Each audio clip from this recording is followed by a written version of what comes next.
In 2013, Harvard admitted that if it admitted Asian Americans purely on the basis of academic achievement, it would have double the number of Asian Americans. Now, this is wrong. It is contemptible. It is odious. This amendment doesn't go nearly far enough. It's a baby step, but at least it's a step. Just last month, a 65-year-old Asian American woman was knocked to the ground and repeatedly kicked in broad daylight on the streets of New York City while her attacker shouted anti-Asian slurs.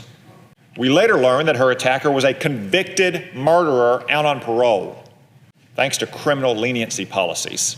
Instead of being in prison locked up where he belonged, he was brutalizing an innocent victim in broad daylight. Yet more proof that being weak on crime doesn't reduce crime, it only invites more crime. Louisiana. Thank you, Mr. President.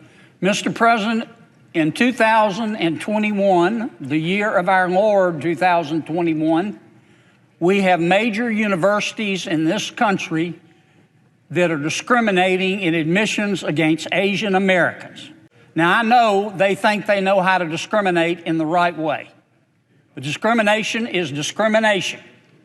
At one of these universities in 2013, Harvard admitted that if it admitted Asian Americans purely on the basis of academic achievement, it would have double the number of Asian Americans.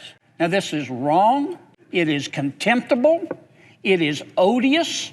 This amendment doesn't go nearly far enough. It's a baby step, but at least it's a step. Our nation is in the midst of a historic crime wave that's affecting Americans of every background and walk of life. This surge in violence includes a shocking rise in hate crimes against our fellow citizens of Asian descent. Last year, the total number of hate crimes in America's largest cities dropped by 7%, but they surged by nearly 150% against Asian Americans. Often these hate crimes target the elderly and the frail, people who can't even fight back against their vicious assailants. Just last month, a 65-year-old Asian American woman was knocked to the ground and repeatedly kicked in broad daylight on the streets of New York City while her attacker shouted anti-Asian slurs. We later learned that her attacker was a convicted murderer out on parole, thanks to criminal leniency policies. Instead of being in prison locked up where he belonged, he was brutalizing an innocent victim in broad daylight. Yet more proof that being weak on crime doesn't reduce crime, it only invites more crime.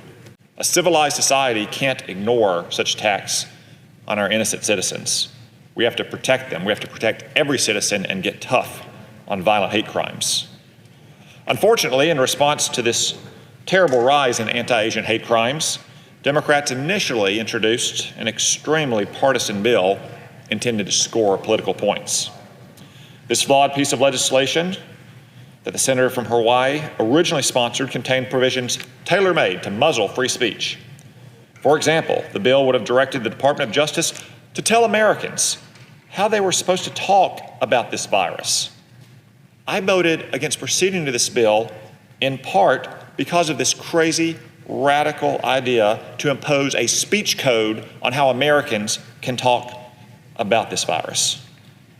Now, some say, how could you vote against it? Very simple.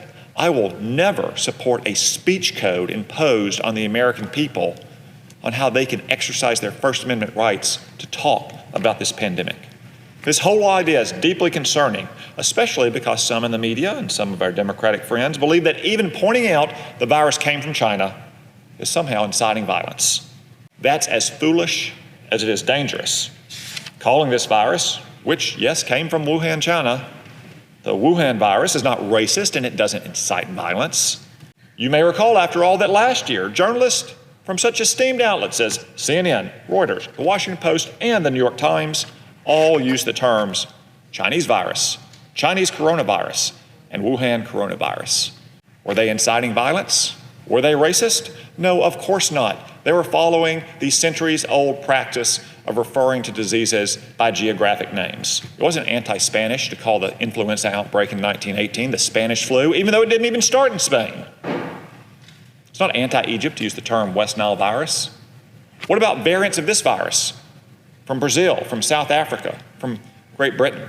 We use those terms. Is that somehow going to have to be banned from polite society's lexicon as well? Second, I also want to point out that the Democrats' original bill, supposedly about violence against Asian Americans, never actually used the term Asian American, not once. Instead, it had some new manufactured mysterious term called COVID-19 hate crime. This could have set a precedent for even wider suppression of free speech against citizens who have no animus towards Asians and who haven't committed any crimes. Citizens, for instance, who are concerned about the spread of coronavirus due to the surge of illegal immigration at our border. According to the mainstream media, if you so much as ask a question about the unvaccinated and untested persons entering our country at the border every day, you're somehow bigoted or nativist or a xenophobe. This original version of the bill with the language COVID-19 hate crimes could have resulted in individuals opposed to illegal immigration being reported for merely expressing an opinion. But I'm happy to report that this process, which had a bitter partisan beginning, will soon have a rather uplifting and unifying end.